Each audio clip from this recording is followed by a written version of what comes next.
Welcome to Classic Comedy of Old Time Radio. I'm your host, Ron Eckelbarger. Well, once again, we get to live the life of Riley.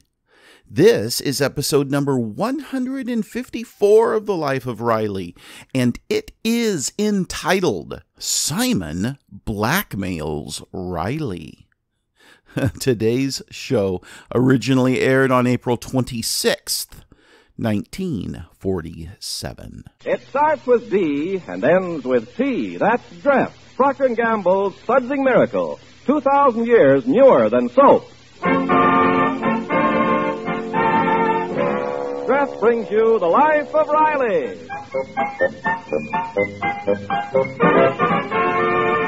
Dress, D-R-E-S-T, Dress, America's largest selling brand for washing silks, nylons, woolens, dishes, presents The Life of Riley with William Bendix as Riley.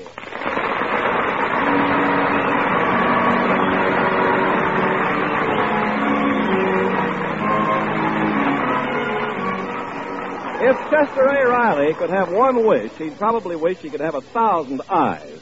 Then he could keep one eye on his daughter Babs and the others on Babs' 999 boyfriends, none of whom, according to Riley, are up to any good. For instance, the other night... Hiya, Dumplin', I'm home. Oh, it's you, dear. Well, yeah, who did you think it was? Well, for a minute I could have sworn it was Cary Grant. Really? You know, I always thought I looked like Cary Grant. Then the light hits your face. Oh, is that so? There ain't such a big difference between Cary Grant's face and mine. We both got a deep cleft, ain't we? Yes, dear. But his cleft is in his chin and yours is in your head. I resent that, Peg. Oh, you're so conceited. I was bowling tonight. Oh, I was great. I bowled Ed Mitchell from the plant, and boy, did I beat him. Look, I got a new style, you see? I hold the bowling ball like this and stand back, Now, Peg. don't bowl that ball. You wake Junior's. Oh, are the kids asleep already? Well, Junior is. Babs is out. Out? Out where? Well, Simon Vanderhopper. What? Didn't I tell Babs to stay away from that no-good loafer? Now, don't start that again. Simon's a nice boy. Some boy. 21 years old and he still plays hopscotch. Oh, he does not. He does so, and what's more, he cheats. That's why he always beats me. If that Simon don't stay away from our Babs, I'll murder him. Oh, now, you don't mean that. No, of course not. Only Babs and Simon are too young to be out alone. But they are not. Don't you remember when we were their age? Well, sure I remember. You called for me every Saturday night and took me to the movies. Yeah, Dumpling. Then you bought me a soda. Yeah, honey. And after that, we'd go through the park and sit down on that bench where it was so dark. Yeah, sweetheart. Well, they're only doing what we did. I'll murder that Simon. If I ever see him around here again, I'll... Hello, Mother. Hi, Daddy. Good evening, Mrs. Riley. Good evening, Mr. Riley, sir. Simon, I'm going to settle something right now. Mrs. Riley here thinks that you're okay to go out with Babs. What's your opinion? Mrs. Riley is a very intelligent woman. Please, Peg. Simon, I've studied you like a worm studies a book. I know the kind of type of boy you are, and I just want to ask you one question. What are your intentions towards my daughter? My intentions? Why, I want to marry her. I knew you were up to no good. Simon, get out of this house.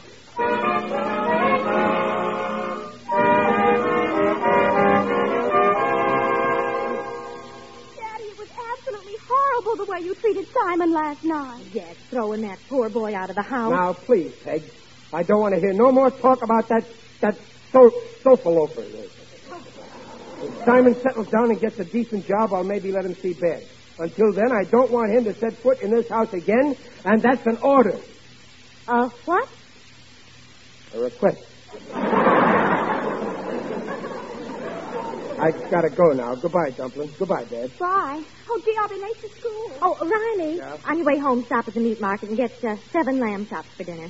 Oh, hey, that reminds me. I'm eating dinner out tonight. Oh, you are? Oh, well, then I'll only need 3 chops for dinner. Well, I'll get it myself, dear. Goodbye. Oh, wait a minute, Peg. Ain't you even going to ask me who I'm eating dinner out with? Well, it must be one of the boys from the plant. Who else could it be? I don't know. I might be having dinner with some gorgeous blonde. You? Oh, so you think I ain't cute enough for another woman to have dinner with me, huh? Oh, now don't get insulted, Terry. Oh, of course you are. But don't ever let me catch you with another woman. Hey, you mean that you'd be jealous? Insanely jealous. Why, I'd scratch the hussy's eyes out.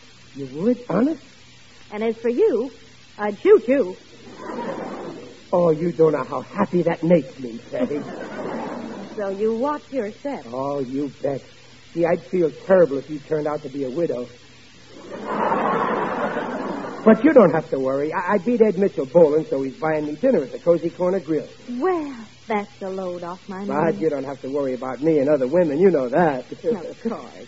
Why, if a pretty woman ever made advances to you, I'm sure you'd repulse them. You can bet on it. When it comes to pretty women, no one can be more repulsive than I am.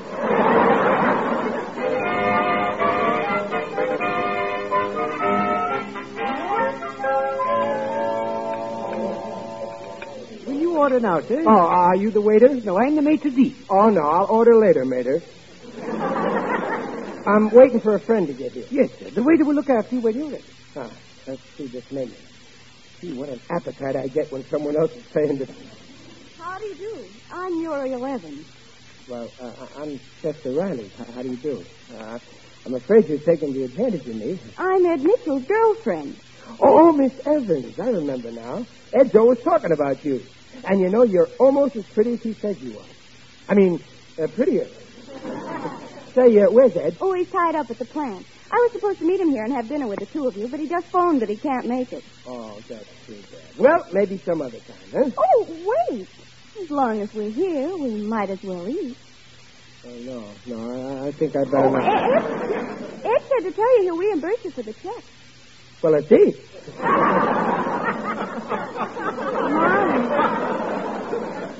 This is a tempting menu.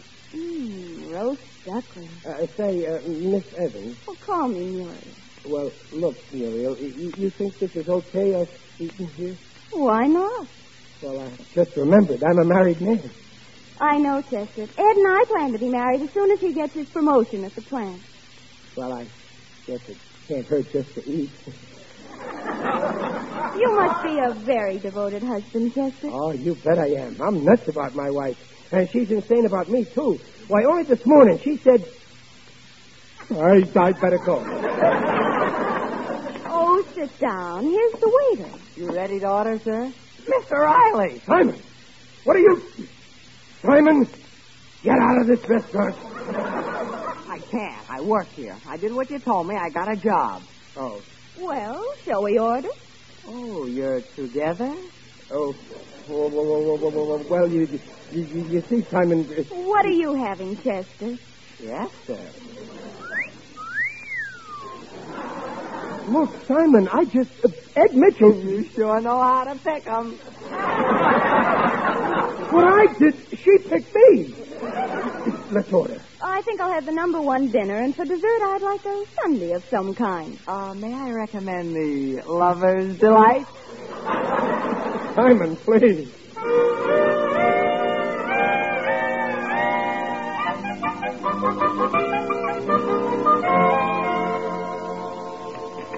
Well, you're home early, dear. Yeah, Dumpling. Oh, hello, babe. Hi, Daddy. Did you have a nice dinner with Ed? Who?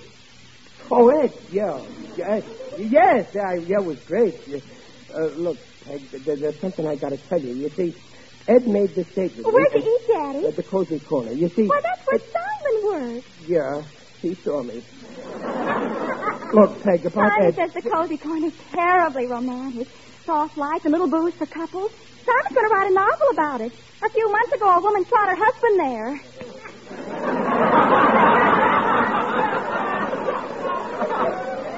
She found him with another woman in one of those booths. Well, I can't say I blame her. Now, wait a minute, Peg.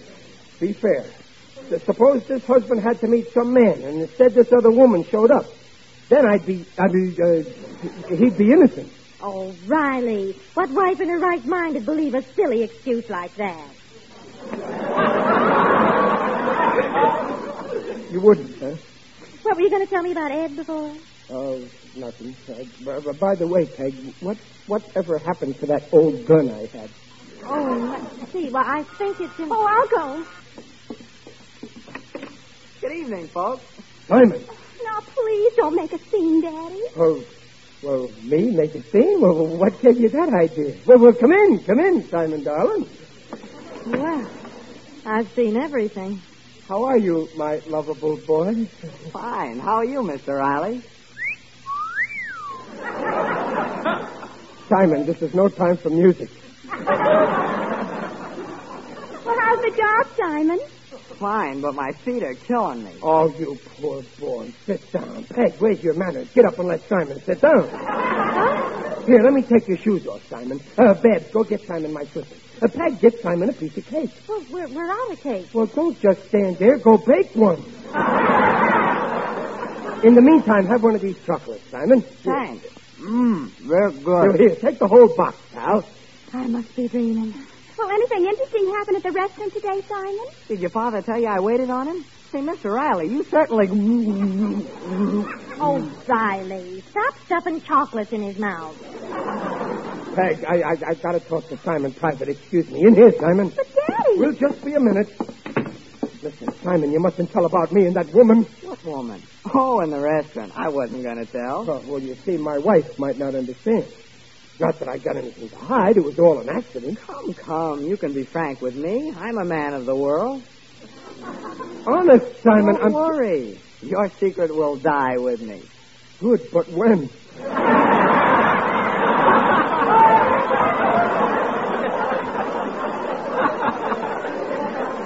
I mean, well, thanks, Simon. You're okay, son. 9 out of 10 guys, if they had me in a spot like this, they'd blackmail me. They would? Well, let's go back in. Mr. Riley, Yeah? I'd like to take Babs to the movies tomorrow. Could you lend me $1? Well, sure. Anything for you, Simon. Here. All I got is a $10 bill. Well, take it and bring me the change. Thanks. Mr. Riley, could I take Babs to the country club dance on Saturday? Oh, sure. Then there won't be any change. But, Simon, who wants change? You're a pal, Mr. Riley. And say, I want to thank you for encouraging me to go to work. It's a swell job. Yeah, and the way things are going, it's the best paying job you ever had.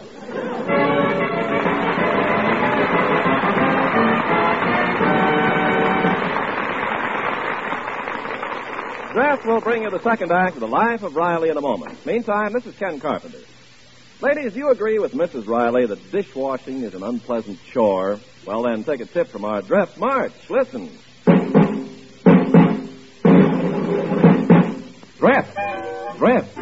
Dress your dishes and oh, how they shine. Shine without wiping in half of the time and look bright. Right. So don't you get left, get dressed.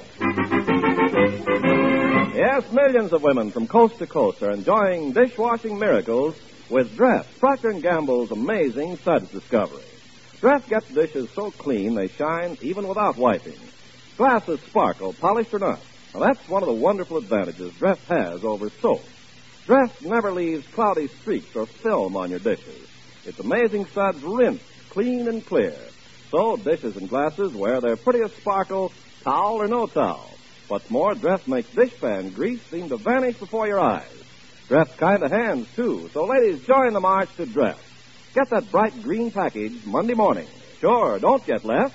Get dressed. And now back to The Life of Riley with William Bendix as Riley.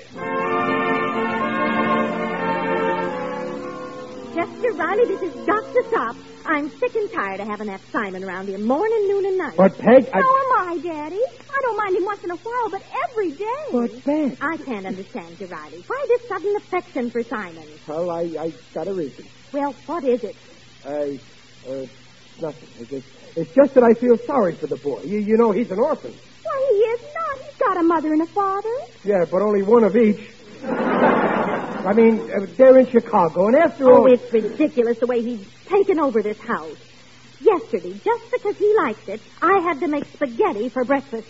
Now, you get rid of him. Okay, I'll talk to him tomorrow. Tonight, he's got a date with Beth. He's taking her to the country club dance. He is not. I'm going with Freddie.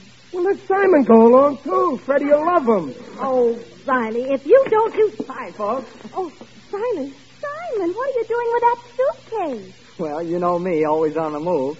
So this morning I gave up my room. You see, Peg, he's moving out of town. Goodbye, Simon. Oh, no. I'm moving in here. In here? In here, Simon? Well, you've got a spare room, and you folks have been so nice to me lately. I know you wouldn't mind giving me a cozy corner. Am I right, Mr. Riley? Now, wait a minute, Simon. You can't move. There's a limit to what... Just because you think that I... Welcome home, Simon.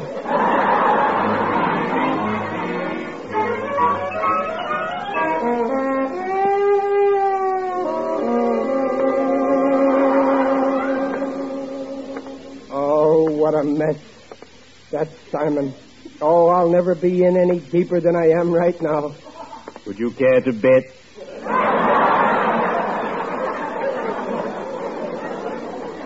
Who's that? It is I, Digby Odell, the friendly undertaker. Oh, hello, Digger. Greetings, Riley. You're looking fine. Very natural. What are you doing around here, Digger? Oh, I've just come from the opening game of the season of the Morticians Baseball League. The San Diego Groundhogs played the Hollywood Gophers. What a game. Did you play? Yes, but not in the outfield as usual. This time, I was in the box. I pitched magnificently. 18 men died on first.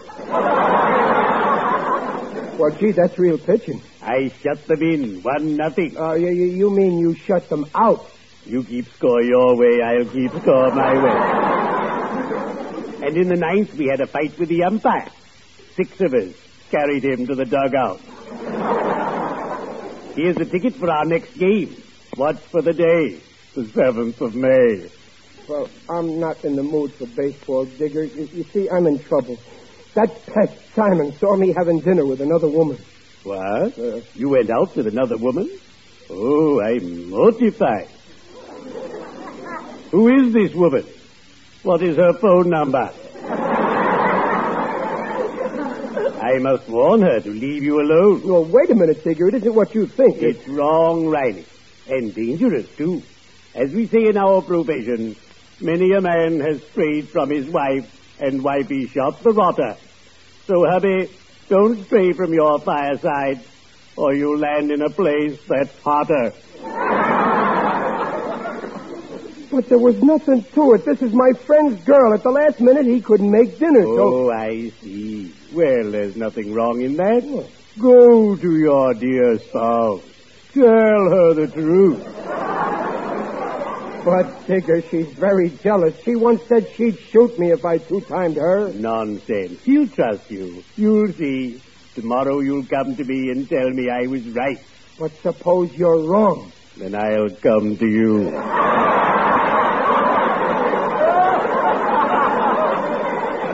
Now go home and be happy. Oh, gee, you're a wonderful guy, Digger. You're always doing things for me. Just once I'd like to do something for you. Don't worry. Your time will come. Well, cheerio.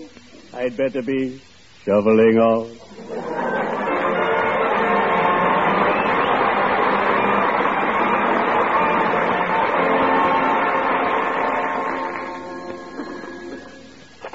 Hello, Simon Van Harper speaking. No, Mr. Riley isn't in. Oh, Muriel Evans. Sure, I give him a message. What? You want him to meet you at the Cozy Corner for dinner tonight at 7? No, I won't forget. Goodbye. Well, I'd better make a note of it on this pad. Meet you-know-who at the Cozy Corner at 7 for dinner. And he said there was nothing to it. Oh, hello, Mr. Riley. Simon, get out of this house. Mr. Riley, she just phoned. I don't want to hear no... Who phoned? That woman, you know, Muriel. Muriel? She says to meet her at the Cozy Corner for dinner at 7. It's important. Dinner? What does she want? No, she'll never get me. You better meet her, or she might come here. Yeah, I'll go now. Why don't these women leave me alone? Oh, Simon, you're lucky you weren't born with my looks.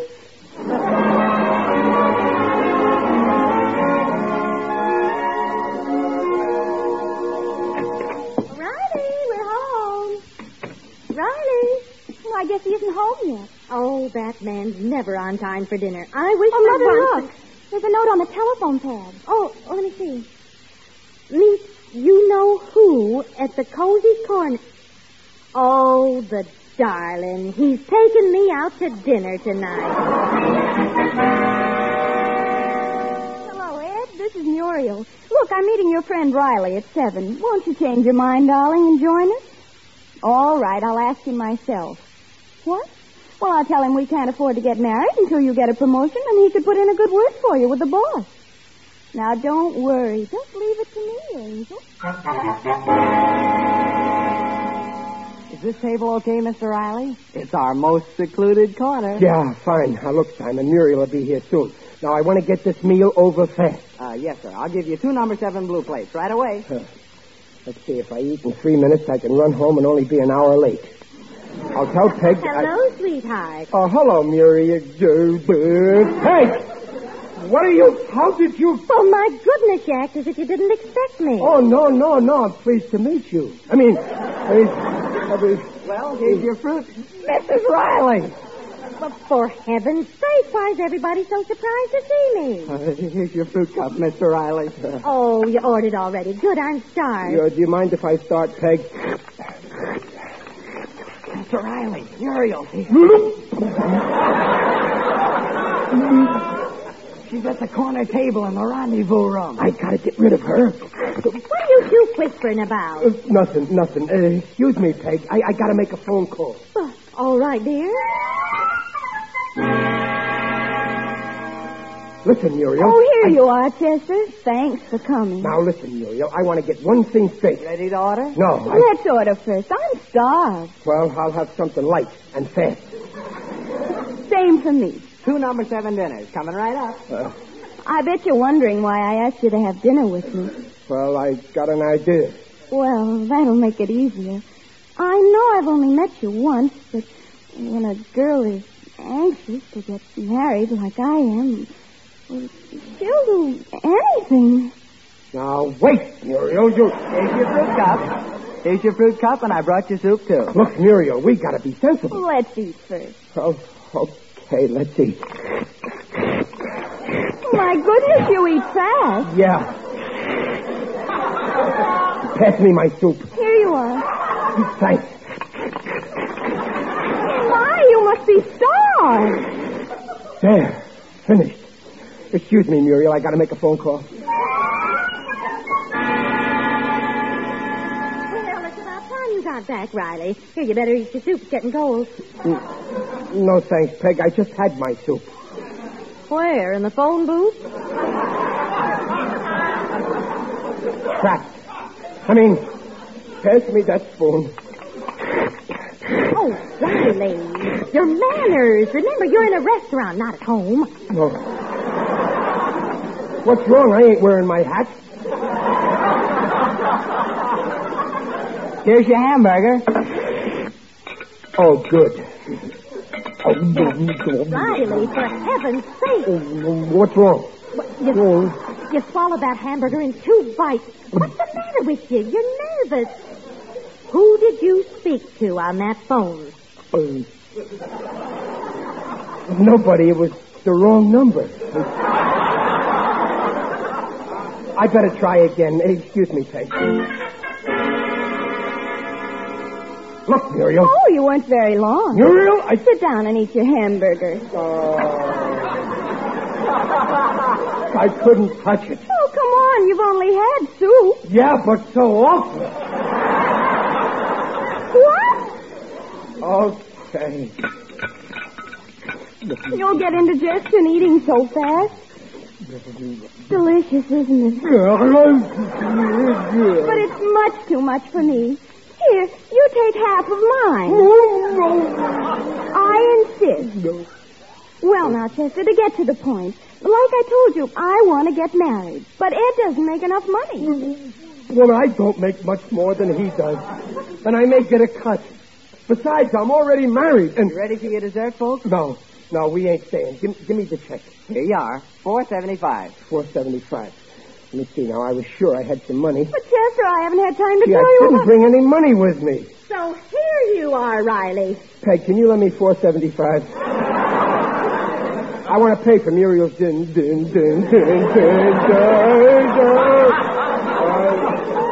Chester Riley. Peg, What's the matter? Who is this lady, Chester? she's my wife. And who is this lady, Riley? She wants to be my wife. What? Why, that... Oh, Chester, you must be crazy.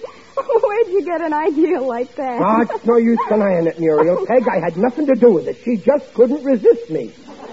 Oh, Chester, you've got it all wrong. I'm going to marry Ed Mitchell. I just want you to put in a good word for him with your boss so he can get a promotion.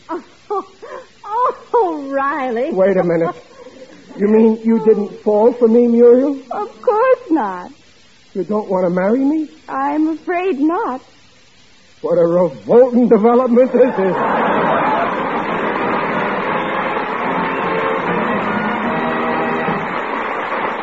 Rileys will be back in just a moment. Ladies, it's the world's finest care for your nice washables. Yes, I mean Dreft. Dreft gives brighter, fresher, safer cleaning than any previous suds in history. With nightly Dreft washing, stockings look lovelier and wear longer. And new woolens. Dreft washes them softer and fluffier than even expensive soap flakes. Pretty lingerie, too. Colors stay bright and sparkling far longer than with any soap you ever use. The reason is Dreft leaves no dulling soap deposit in fabrics to spoil their beauty. Dreft suds rinse, clean, and clear. No wonder Dreft is America's largest selling brand for washing silks, nylons, woolens, dishes. Get that bright green package and see for yourself. Sure, don't get less. Get Dreft. And now, word from the star of our show, the man who makes Riley so smiley, William Bendix. Folks, daylight saving time begins tomorrow in many areas. And if your community does not change to daylight saving time, next week we'll be with you 1 hour earlier than tonight. So please remember not to forget to remember. 1 hour earlier. Good night. Procter & Gamble, makers of Dreft, the sudsing miracle for soaps, nylons, woolens, dishes, invites to be their guest next week to hear The Life of Riley with William Bendix as Riley. The Life of Riley is produced by Irving Brecker and is directed by Don Bernard. Music by Lou Kozloff. The script by Alan Lipscott, Reuben Ship, and Jack Brecker. Mrs. Riley is Paula Winslow, Digger Odell is John Brown, Babs is Barbara Eiler, Simon is Warren Mills, and Muriel is Barbara Fuller. This is Ken Carpenter inviting you to listen again next week to The Life of Riley and reminding you, for faster, brighter, safer cleaning than any previous suds in history, use Dreft. Don't get less, get Dreft.